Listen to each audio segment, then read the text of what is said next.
Ok. Bueno, ¿cómo andan? ¿Qué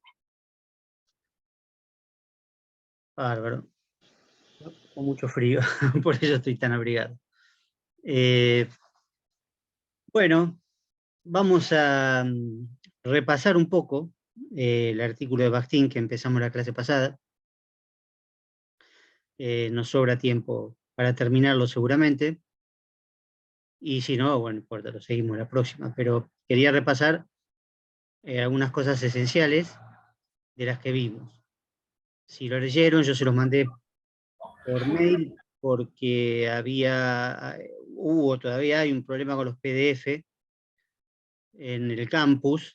Aparentemente hoy nos mandaron un mensaje, bueno, de la parte administrativa, técnica, de que aparentemente hubo un intento de hackeo, una cosa así, como que se subieron un montón de archivos de PDF con un malware, supuestamente, y entonces, bueno, el campus empezó a hacer desaparecer los archivos de PDF. Bueno, algo así nos explicaron, así que por eso se los mandé por la duda. Si no lo habían bajado antes, ahora lo tienen. Después les voy a mandar los de Benvenís por las dudas. Ya supuestamente está solucionado el tema, pero bueno, por las dudas les mandaré los dos de Benvenís, que veremos las próximas clases. Bueno, lo que vimos la clase pasada es el problema de los géneros discursivos, el artículo de Bakhtin, que para decirlo rápidamente y que se entienda bien, lo que él quiere decir es: toda comunicación se realiza mediante género discursivos. Toda comunicación. Género discursivo. Y a su vez, los géneros discursivos están formados por enunciados. Puede ser un enunciado, pueden ser miles, no importa. Pero la cuestión es que cada género discursivo tiene tres características básicas: el contenido temático, la composición, estructura o forma, y el estilo. La cuestión del estilo la dejamos un poco para más adelante, justamente para hoy, porque es bastante compleja y bastante interesante de abordar. Pero bueno, todavía no llegamos hasta ahí. La cuestión es que para Bakhtin la lengua se aprende junto con los géneros discursivos, es decir, en situaciones concretas de comunicación. No hay, como para Saussure, un sistema con significados absolutamente fijos, sino que los significados se construyen en la comunicación misma, es decir, a través de los enunciados. Cuando las oraciones, que sí efectivamente se construyen, por supuesto, con elementos de la lengua, se convierten en enunciados, es decir, son enunciadas, son pronunciadas, son emitidas por alguien. ¿Sí? Y eso conecta con lo que vimos de que todo enunciado tiene un emisor, ¿sí? O un autor, lo va a llamar Bakhtin. Por ahora no interesa tanto hacer una distinción, pero la oración no tiene ningún emisor, tampoco tiene receptor, la oración es neutra desde el punto de vista comunicativo y desde el punto de vista valorativo, ¿sí? Por eso los ejemplos que hemos visto de las oraciones que en un caso pueden tomarse de manera recta, en otro caso pueden ser irónicas, y en otro caso, como los ejemplos que da él, por ejemplo, ¿no? Que dice, fulano ha muerto, o qué alegría, ¿no? Esas son oraciones, pero como enunciado pueden significar cualquier cosa, ¿sí? Fulano ha muerto, uno piensa, bueno, pero eso expresa de alguna manera algo malo, tristeza, ¿no? O pesar porque murió alguien. Bueno, no, sabemos que no, sabemos que puede significar algo positivo, algo que algunas personas festejan, etc. Y lo mismo con la otra, qué alegría tiene un sentido propio, gramatical, en la lengua, pero cuando es pronunciada puede tener cualquier otro sentido. Por ejemplo, irónico, ¿no? Si te dicen el resultado de un partido, desfavorable, partido de fútbol desfavorable, vos decís, ah, qué alegría. Obviamente está siendo irónico, no estás festejando, como la palabra, la oración tendría supuestamente el contenido fijo, gramatical y pautado por la lengua. Si lo que le interesa entonces a Bakhtin es el enunciado, ¿sí? No el sistema de la lengua. Por eso se opone netamente a Saussure. Uno podría decir, ¿le interesa el habla? Sí, en cierto sentido sí, pero no es la expresión que él utiliza, porque como él no utiliza la dicotomía lengua-habla, ¿sí? Entonces, bueno, hay que tener un poquito de cuidado y de precisión en ese sentido. ¿El enunciado es habla? Y sí, si los comparamos, el enunciado es habla, para Saussure, digamos. Pero a Bakhtin no le interesa tanto esa contraposición, porque recuerden que en la contraposición de Saussure, la lengua es lo que importa, no el habla. ¿Sí? Y en cambio, para Bakhtin es todo lo contrario, para Bakhtin lo que importan son los enunciados, porque ahí es donde verdaderamente el autor se expresa su valoración del mundo. Y ahí es un poco donde entra el estilo. Él dice, el estilo es donde se expresa la subjetividad, palabra muy importante que después vamos a retomar en el primer artículo de Benveniste, que se llama De la subjetividad en el lenguaje. Perfecto. Sí, es verdad, se expresa la subjetividad, es decir, la posición del sujeto, ¿no? Lo que hace que el sujeto sea tal. Después vamos a ver que es una cosa bastante complicada. Pero en principio sí, habría subjetividad en lo que sería la intención del autor y lo que sería el estilo. Pero la noción clásica de estilo, que es que viene de la literatura, obviamente, de la literatura y de las artes en general, pero sobre todo de la literatura, como que cada escritor tiene su estilo, cada pintor tiene su estilo. Eso está bien, pero el problema es que funciona solo para ciertos géneros discursivos. Hay otros géneros discursivos que son mucho más formales, ¿sí? Formalizados, como formularios, por ejemplo, justamente, ¿no? O cualquier cosa burocrática, o cualquier elemento que esté, digamos, muy pautado y que tenga reglas bastante estrictas respecto justamente del estilo. Entonces el estilo como elección libre del hablante es relativo, es relativo. Yo, si escribo algo, si escribo un poema, un cuento, algo, bueno, sí, obviamente voy a proyectar mi estilo como libertad, supongamos, ¿no? Por supuesto, dentro de limitaciones, dentro de limitaciones además personales. Pero en esta clase, o cuando tengo que escribir un artículo académico, es totalmente distinto, porque mi estilo está mucho más regulado. No puedo elegir cualquier palabra, cualquier enunciado. No puedo hablar de cualquier manera. Cuando escribo el artículo académico, tampoco puedo, por ejemplo, usar expresiones coloquiales, o a veces en algunos casos está prohibido usar la primera persona, ¿no? El artículo académico se utilizan formas impersonales a veces, ¿no? Bueno, depende. Pero quiero decir, el estilo no es ese reino de la libertad que se supone en la literatura o en las artes en general como manifestación de una libertad absoluta del creador, sino que muchos autores tienen que remitirse al estilo predeterminado en el género discursivo. Por eso decimos, el género discursivo tiene tema, estructura y estilo. ¿Sí? Eso es muy interesante. Y es muy innovador también, desde el punto de vista, digamos, de los estudios lingüísticos y literarios, ¿no? Donde el estilo justamente aparecía como algo que uno elige libremente, y no es así, porque en los hechos comunicativos no siempre uno tiene absoluta libertad para elegir lo que uno quiere o cómo uno quiere expresarse.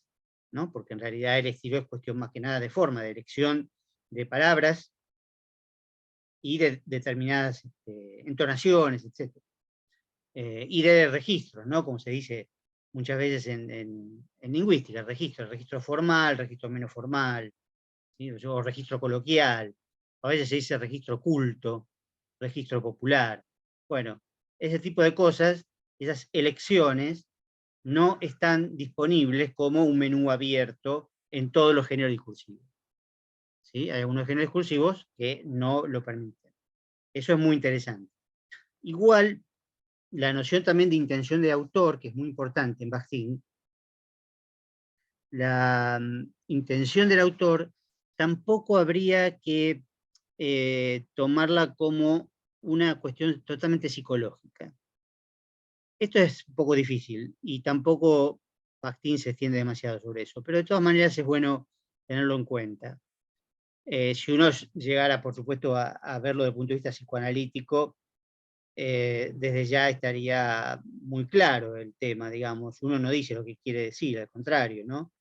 Porque el inconsciente es mucho más fuerte que la conciencia, entonces nos impulsa a decir muchas cosas que no queremos decir, como los fallidos, los lapsus, las confusiones, etcétera, y muchas otras cosas. Eh, digamos, en ese sentido sería claro. Pero bueno, Bakhtin por supuesto no se refiere a eso. Pero sí habría que tratar de sacar un poquito la cuestión psicológica del autor, ¿no? El autor como persona psicológica, persona que tiene justamente una absoluta libertad para expresarse y y su intención es totalmente consciente, ¿sí? Si le doy el ejemplo de los géneros secundarios, queda muy claro eso, porque los géneros artísticos, en general, ustedes saben que en los géneros artísticos la intención del autor es algo muy complejo, que a veces ni siquiera el autor mismo conoce, ¿sí? O por ahí tiene una intención, pero le sale otra cosa completamente distinta, ¿sí? Entonces el análisis de la intención del autor, como también del tema, muchas veces, en una novela o en una película o en una pieza musical, bueno, ahí la intención es un concepto bastante complejo. En los autores contemporáneos, bueno, hacen reportaje, entonces le preguntan, bueno, ¿qué quiso hacer con tal cosa? ¿Qué quiso decir en su novela? Y los autores contestan, porque es parte, digamos, del negocio, es parte del intercambio, para tratar de vender el producto que es la obra de arte. Pero no significa mucho lo que digan en cuanto a que puede ser mentira, puede ser una idea que se le ocurrió a posterior, o puede ser lo que cree que es su intención. Bueno, ahí se entiende fácilmente. En los géneros secundarios creo que se entiende un poco más claramente, por lo menos en los artísticos. En los científicos, no, por ahí en los científicos es más claro. Un autor tiene una intención y la plasma, ¿sí? Como el caso de este artículo de Bakhtin, evidentemente el tipo tiene una intención, tiene un tema clarísimo, más allá de que el título hasta cierto punto no coincide demasiado con el tema principal, ¿no? Porque vieron que la primera partecita de los géneros discursivos es cortita, pero después viene el número 2 y viene un montón de páginas sobre el enunciado, ¿sí? Pero de todas maneras el tema está claro y la intención parece estar clara también. En muchos géneros primarios también, bueno, la intención, por supuesto, es clara, pero de todas maneras la intención desde el punto de vista psicológico es algo bastante complejo. Tenemos que entenderla acá como una intención propia del género discursivo.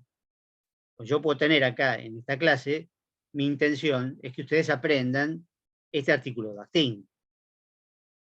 Ahora, ¿de qué depende esa intención? Y bueno, es mi trabajo, digamos, o sea, lo elijo hasta cierto punto. Él dice, cuando uno elige una determinada esfera, ¿no?, de la praxis, de la actividad humana, hay una serie de géneros discursivos, ¿no? Y de esos géneros discursivos, por ahí algunos los puede elegir y otros no. Entonces, bueno, yo hasta cierto punto elijo ser profesor y hasta cierto punto no. hasta cierto punto elijo dar Bakhtin y hasta cierto punto no, porque el programa no lo hice yo. Entonces doy Bakhtin. En otra materia que es donde sí soy el titular, yo no doy Bakhtin, por ejemplo. Doy otros autores. Entonces, la intención siempre es algo bastante complicada. Incluso el hecho de que, bueno, mi intención es que ustedes aprendan, pero efectivamente aprenden y no sé, eso habrá que verlo después. Por ahí ustedes me pueden decir, no, la verdad que no, no entendemos nada. Bueno, es lógico, pero no es mi intención que no entiendan nada. Mi intención es que entiendan, pero no se cumple del todo. Bueno, esto, digamos, para redondear la idea esa que yo postergué un poquito, que era la noción de estilo, es muy interesante en Bakhtin, porque es muy innovadora. Pero entro también en esta cuestión, ya que estamos en gancho, con lo que decíamos antes, que siempre hay un autor, un emisor, y siempre hay un receptor. Es obvio, y lo dije la otra vez, pero bueno, lo repito, que el receptor, bueno, podría no ser real, podría no haber un receptor real. Es raro, igual, ¿no? Pero puede darse, puede darse. Uno puede hacer una película y no la ve nadie, o una pieza musical en soledad, digamos, ¿no? Uno puede componer una pieza musical en soledad y no la escucha nadie, o sea, no hay un receptor real. Sí, eso puede pasar, uno puede hablar solo también, qué sé yo.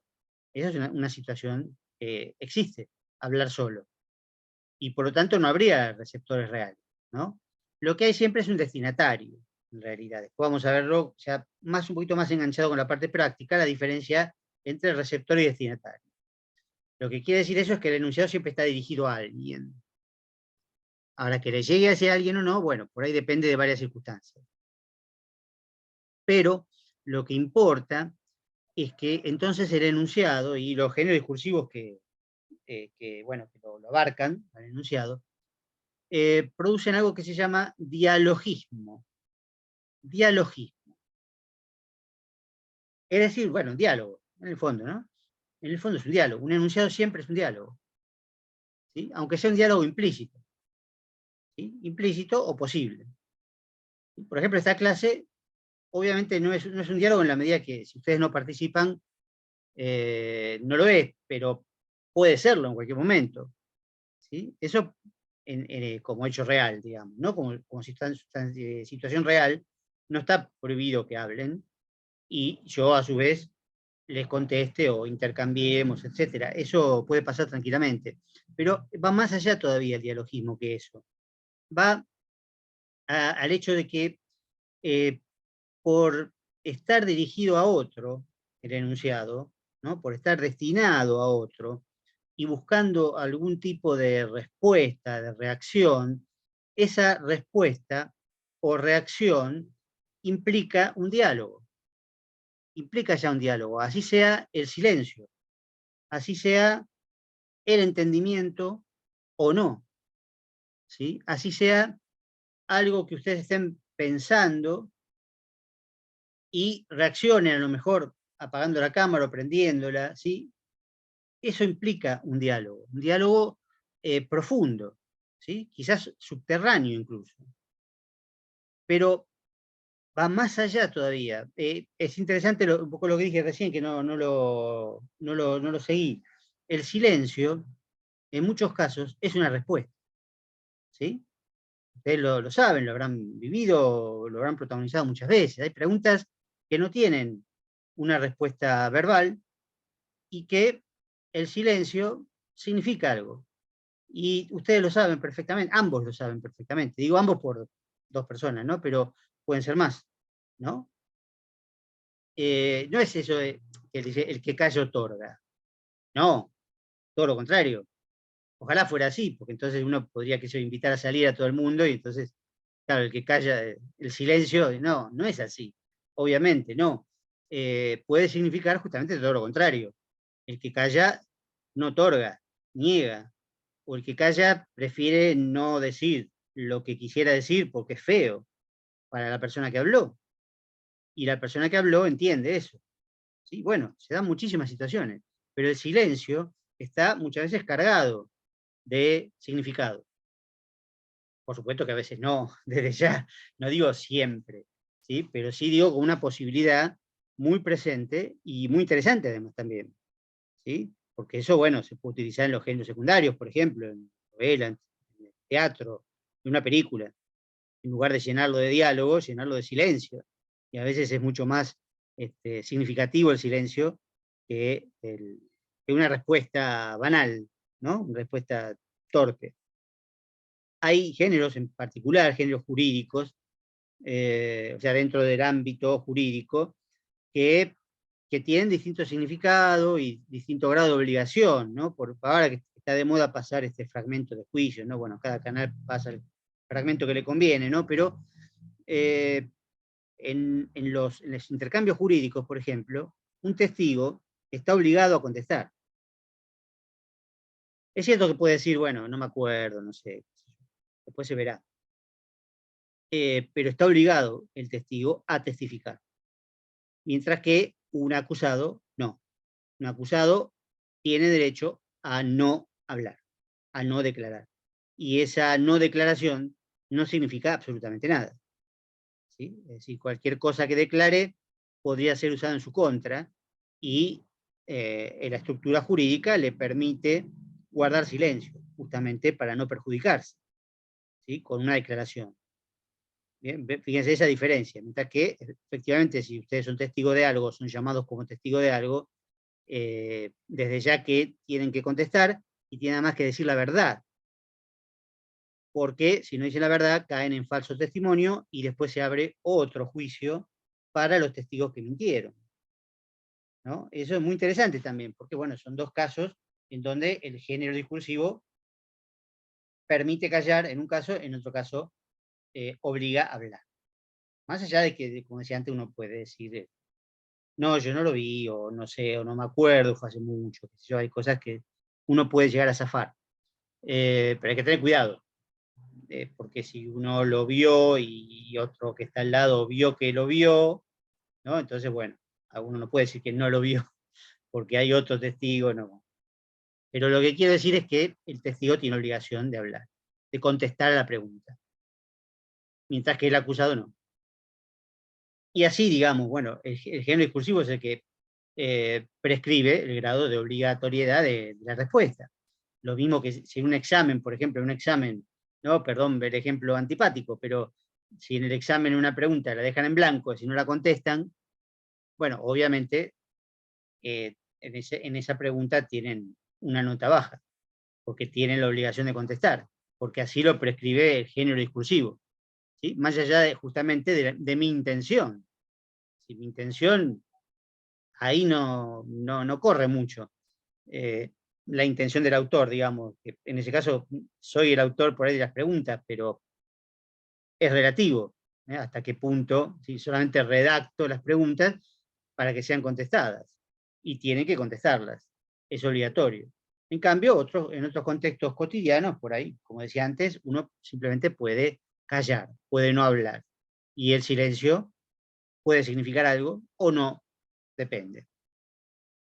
Pero va más allá todavía la importancia del otro, ¿sí? Y esto es muy, muy interesante. Siempre que se ve un esquema de la comunicación, y hasta ahora como que más o menos medio lo supusimos, ¿no? Es como hablante, ¿no? El hablante y el oyente está del otro lado, ¿no? Uno habla, ¿no? Dice su enunciado, dice lo que tiene que decir, y el otro está del otro lado.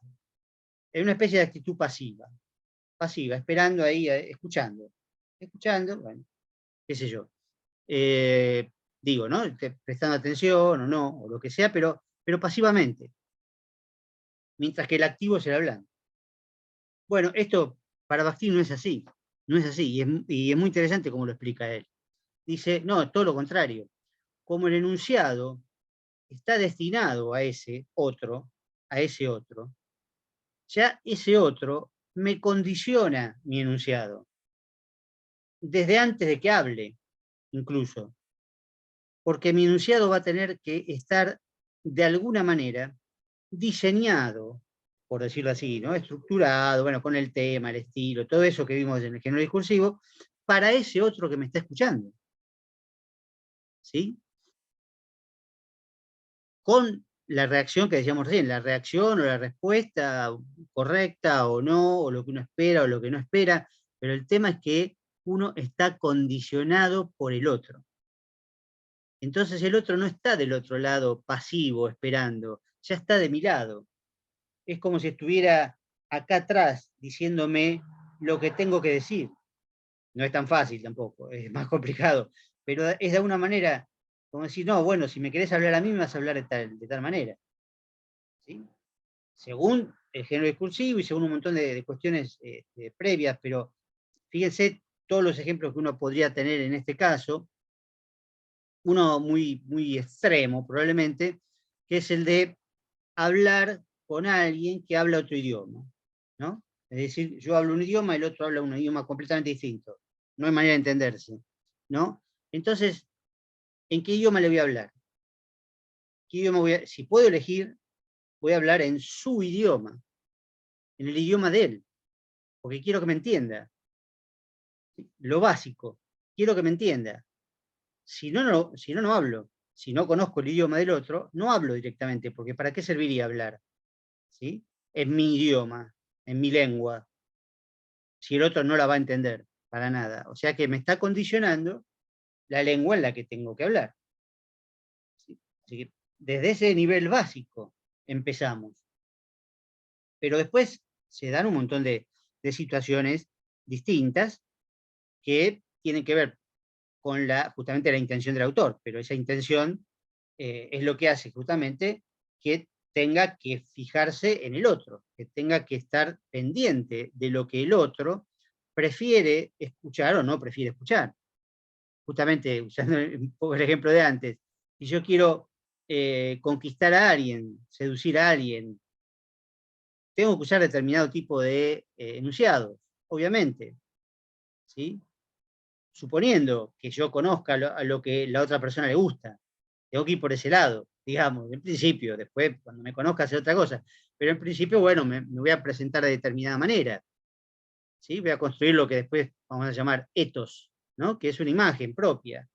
Es decir, bueno, voy a hablar en función de lo que a la otra persona le gusta y tratar de que ella guste de mí, para que acepte mi requerimiento amoroso, como diríamos en la Edad Media, ¿no? Bueno, entonces, ¿qué pasa? Yo no soy libre de elegir o decir cualquier cosa, ¿sí? Sino estoy condicionado por el otro, por mi intención de que el otro guste de mí y acepte, qué sé yo, salir, bueno, no sé, qué sé yo, hablar, o que sea hablar, ¿no? Entonces, eso es un condicionamiento grande, un ejemplo de posible condicionamiento. La persuasión en general, ¿no? El convencimiento en general. Que después quizás podamos ver, si llegamos y tenemos las suficientes clases, en el último tema, que es justamente argumentación y etos. La argumentación es un discurso que justamente está destinado a convencer al otro, ¿no? Si convencer es que si el otro pensaba A, pase a pensar B, o por lo menos no A, ¿no? A, B o A, no A. Es decir, cambiar de creencia. Eso es convencer a alguien. Ahora, ¿cómo se convence a alguien?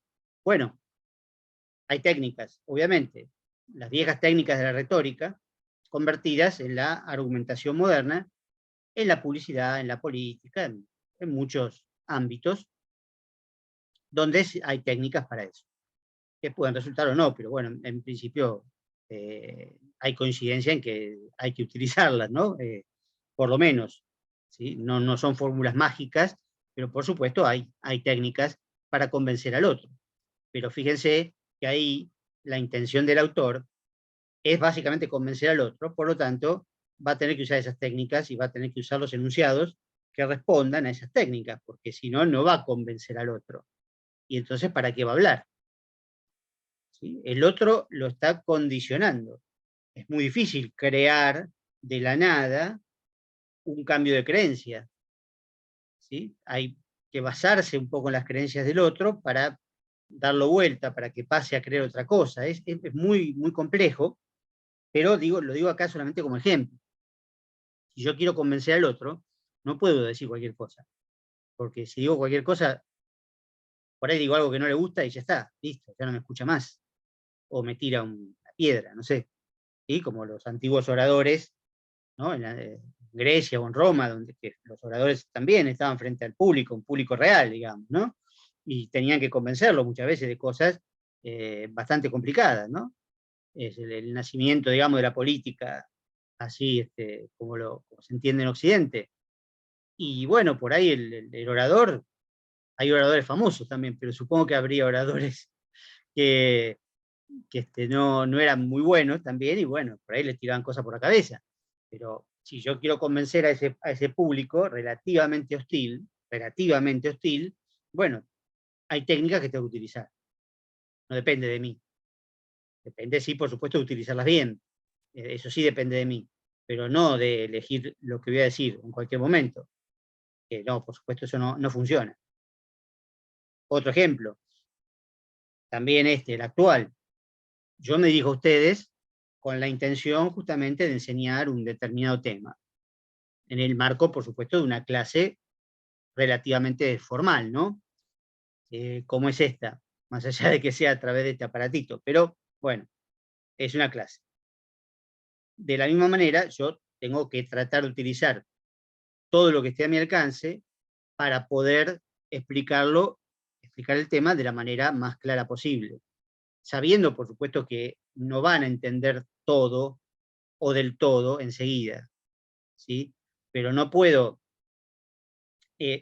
tomar, digamos, un registro muy elevado, muy académico, porque evidentemente no habría manera de comunicarse, y tampoco lo puedo simplificar tanto como que ya no sería lo que tengo que enseñar, ¿no? Es como el chiste de la relatividad, ¿no? De explicar la relatividad con fórmulas matemáticas y explicarla con trenes y disparo de revólver y tipos que corren y qué sé yo, y dicen, bueno, pero sí, está bien, pero al final ya no es la relatividad eso. Claro, pues la relatividad son las fórmulas. ¿Sí? Cuando uno empieza a bajar de las fórmulas matemáticas y empieza a utilizar ejemplos cada vez más simples, y bueno, pero ya no es la relatividad eso. Es un chiste, pero digamos, hay que hacer por lo menos un promedio, intentar una especie de promedio para que el otro entienda. Y promedio también entre las personas, porque como es un grupo, que acá somos 5 en este momento, son 5 de ustedes, pero podrían ser 20 o 30 o 40, yo he tenido clases de 100, en otras épocas había 100, y bueno, yo no los conozco a todos, no sé de dónde vienen, no sé qué es lo que pueden entender o no. Tengo que ir tanteando a ver qué es lo que me parece que pueden llegar a entender, haciendo una especie de promedio, ya no entre lo más complejo, lo más académico y lo más simple, sino promedio también entre los que me escuchan, porque si no es un fracaso total.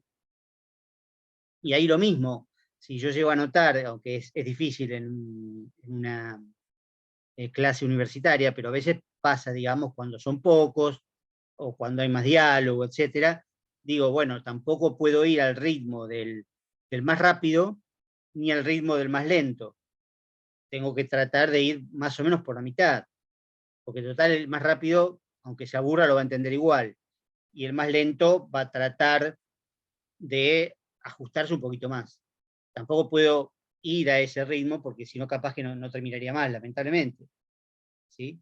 Hay distintas teorías, pero bueno, yo no puedo porque quizás esa persona tiene ciertas dificultades o cierto nivel al que no puedo llegar y no me permite avanzar, ¿no? Entonces, bueno, lamentablemente voy un poquito más arriba. Y bueno, eso también, todo eso implica que estoy siendo condicionado permanentemente por los otros, por mis destinatarios, porque mi intención es que entiendan, obviamente, pero tampoco, digamos, no puedo hacer milagros al respecto, hago todo lo que puedo. Puedo utilizar ejemplos, puedo podría leer a Bakhtin, podría, no sé, hacer un chiste, hacer un montón de cosas para distender, para que mantenga la atención, todas las cosas que hacemos los profesores de manera, por haberlo estudiado o por haber tenido 34 años de experiencia. Pero a lo que apunto es que el otro me condiciona. yo no puedo hacer lo que quiero. ¿Sí? No importa lo que quiera, de hecho. ¿Sí? De hecho, quiero hacer esto, pero quiero decir que no puedo hacerlo de cualquier manera. Y eso quiere decir que el otro está de mi lado ya. Ya está en mi cabeza, metido adentro, antes de que yo empiece a hablar incluso. Eso es lo que dice Bakhtin, lo dice casi con esas palabras, ¿no? Es como que el otro es más activo que yo todavía, porque su espera, sí, en principio sí, habla del otro consciente, un poco a eso iba a ir, porque es muy interesante eso, porque esta parte es lo que lo puso a Bakhtin un poco de moda en la década del 60 en el psicoanálisis. Lo agarraron los franceses, los lacanianos, y les gustó mucho esta parte. Y entonces, claro, ahí sí lo tomaron como algo inconsciente, porque justamente el inconsciente tiene que ver con el deseo del otro, ¿no? Que a su vez es inconsciente. Entonces, por supuesto, ahí sí hay una relación entre inconscientes, ¿no? Entre el otro con minúscula, el otro con mayúscula, bueno, toda una cosa muy, muy compleja, que Bakhtin no creo que le haya gustado mucho, si es que lo llegó a ver, pero bueno, digamos que sí, esto es lo que les atraía especialmente de Bakhtin a los filósofos franceses de la década del 60 que lo reflotaron, digamos, lo tradujeron al francés, le hacían prólogos, etcétera, echando agua para su molino, digamos, ¿no? Es interpretándolo un poco desde un punto de vista especialmente lacaniano. Y esta parte es esencial. El diálogo, ¿no? Este diálogo, esta comunicación, que Bakhtin cree posible, de todas maneras, pese a su complejidad, para el psicoanálisis no es posible, ¿no? Por supuesto, porque recuerdan que se me va a cortar ahora, ¿no? Pero lo que decía Lacan de la comunicación es que mi mensaje me viene del otro en forma invertida. Esa es la fórmula de la comunicación de Lacan. O sea, la comunicación es imposible, ¿sí? Pero, bueno, no es lo que diría Bakhtin, por supuesto. Bakhtin era más optimista en ese sentido, ¿no? Bueno, ahora se corta, no quiero que se me corte en mitad de una frase, pero sí, bueno, redondeamos bien lo del otro. Creo que con esto redondeó bien lo del otro y ahora vamos a seguir con el enunciado con algunas cositas Por si nuevas. se corta, Sí. ¿Tiene idea de si el parcial, en qué se debe hacer o todavía no se sabe? ¿El día? Perdón, ¿el El día? parcial. Sí, no, el día no, si, en qué sede y si consiguieron que fuera virtual o no, ya es seguro que no. Ahora